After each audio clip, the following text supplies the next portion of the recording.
بسم اللہ الرحمن الرحیم۔ آج ہم بات کریں گے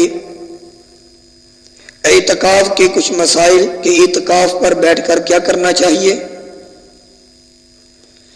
اور لیلۃ الجائزہ کے متعلق۔ جو بندہ رمضان المبارک کے اخیر عشرہ میں اعتکاف کرتا ہے، جو سنت علی الکفایہ ہے،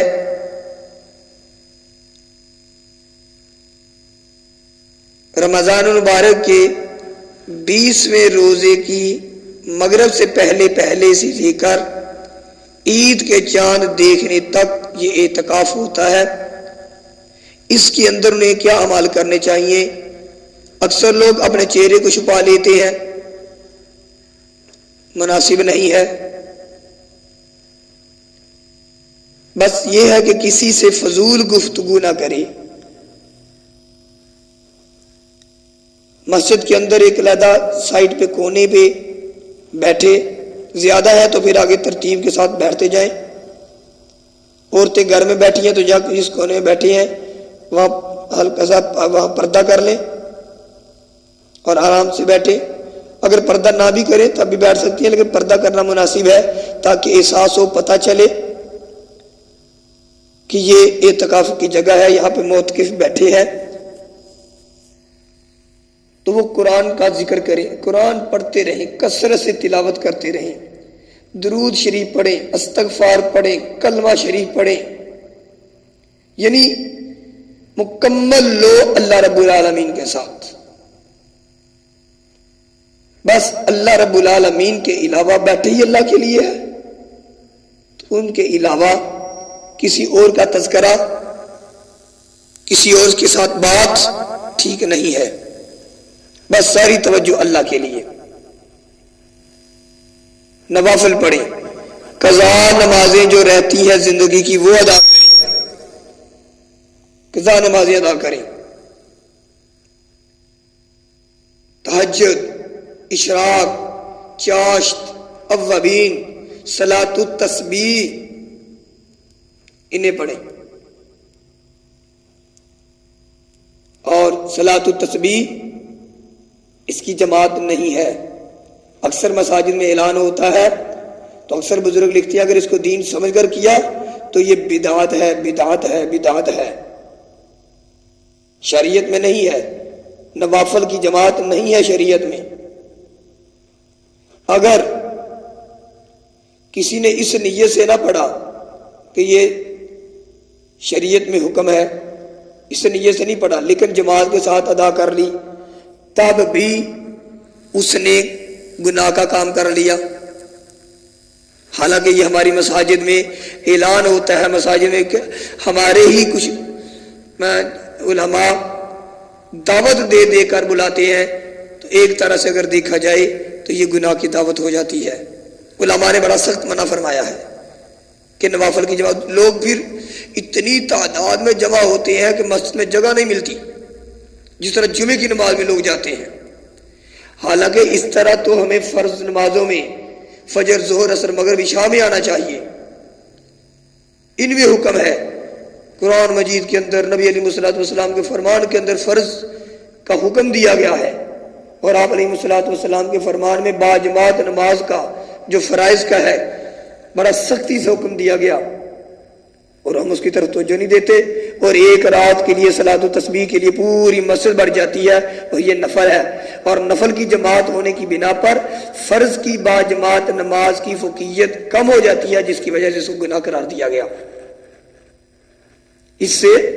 نفل کی اہمیت بڑھ گئی اور فرض کی اہمیت کم ہو گئی، جس کی وجہ سے علماء نے اسے گناہ قرار دیا ہے کہ یہ ٹھیک نہیں ہے، اور شریعت میں اکیلے نماز پڑھنے کا ہے۔ کسی شخص نے ایک مفتی صاحب سے سوال کیا، حضرت ایک بندے کو پڑھنا نہیں آتا، بھول جاتا ہے پڑھتے پڑھتے، وہ کیا کرے؟ فرمایا یہ نفل ہے، فرض تو نہیں ہے، بھول جاتا تو نہ پڑھے، فرض پڑھ لے، فرض پڑھ کر اللہ سے مانگے، اللہ تیرے علم ہے کہ میں بھول جاتا ہوں، اللہ اسی میں ثواب عطا فرما دیں گے، اللہ کو علم ہے۔ دوسرا یہ تو ان کا جواب تھا، دوسرا بندہ کوشش کرے، ایک دفعہ یہ میں ذکر کر رہا ہوں، ایک دفعہ بھول جائے گا، پھر کوشش کرے دوسری دفعہ بھول جائے گا، پھر کوشش کرے تیسری دفعہ بھول جائے گا، کرتے کرتے ایک وقت آئے گا کہ وہ صحیح ادا کرنا شروع کر دے گا، بھول اس کی ختم ہو جائے گی۔ جیسے بندہ بچہ ہوتا ہے تو اپنے کام کر رہا ہوتا ہے تو بہت ساری غلطیاں کر لیتا ہے، لیکن ایک وقت آتا ہے وہ چیز سیکھ جاتا ہے۔ تو اس لیے اعتکاف میں فرائض، تراویح، واجبات کے وتر واجب جو ہے ان کی باجماعت نماز کے علاوہ باقی ہر چیز انفرادی اپنی کرے، کہیں بھی کسی کے ساتھ فضول گفتگو نہ کرے، حتیٰ کہ واش روم میں رش لگا ہے تو وہ انتظار واش روم کی جوتوں کی جگہ پہ کھڑے ہو کے مت کرے، مسجد کی حدود میں رہے، کوشش کرے غسل واجب ہو جائے تو وہ غسل کرے، ویسے عموماً غسل کرنے کے لیے بھی نہ جائے، اعتکاف والا غسل کرنے کے لیے بھی نہ جائے، بس قضاء حاجت کے لیے گیا، وضو کیا اور واپس جلد از جلد مسجد میں تشریف لے آئے، اور زیادہ وقت ذکر و اذکار کے اندر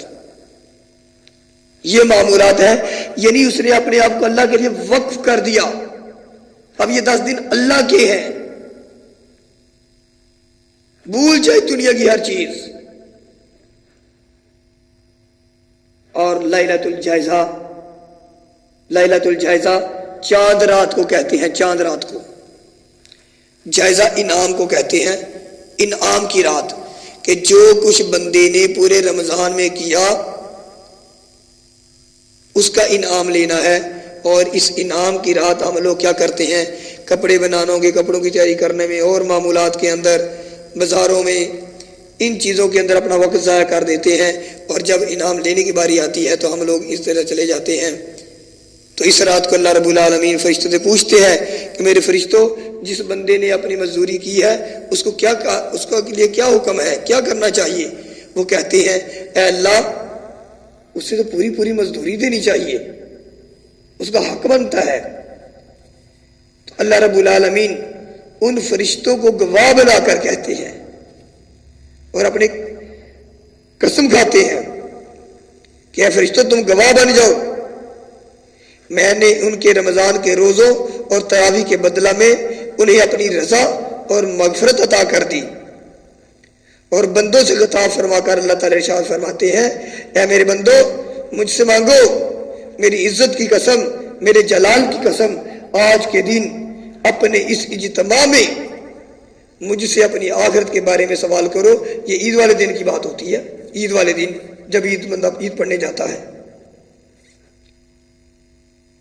تو ہمیں لیلۃ الجائزہ کا خیال کرنا چاہیے، وقت ضائع نہیں کرنا چاہیے۔ اور اعتکاف کرنے والے کے لیے ایک مسئلہ ہے اس میں کہ وہ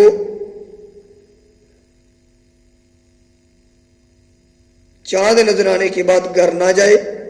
لیلۃ الجائزہ کی رات بھی، چاند رات بھی مسجد میں گزارے،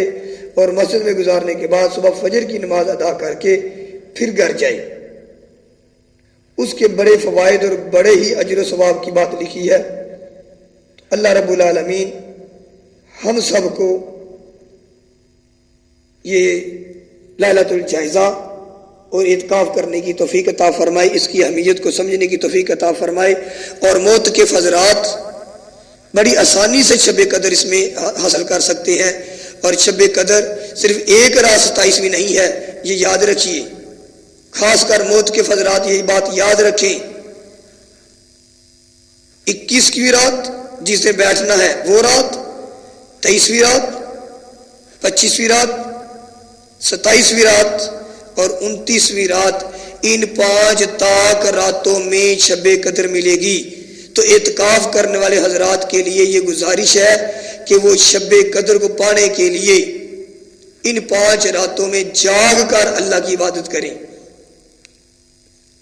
تو وہ بڑے آسانی سے شب قدر پا سکتے ہیں۔ صرف 27 کو مت جاگیں، ویسے تو اعتکاف کرنے والوں کو ساری رات ہی 10 کے 10 رات ہی جاگنا چاہیے، نہیں تو کم از کم یہ 5 راتیں تو جاگیں۔ ویسے تو ہر مسلمان کو جاگنی چاہیے یہ 5 راتیں، نہیں تو اعتکاف کرنے والا شخص ان 5 راتوں میں ضرور جاگے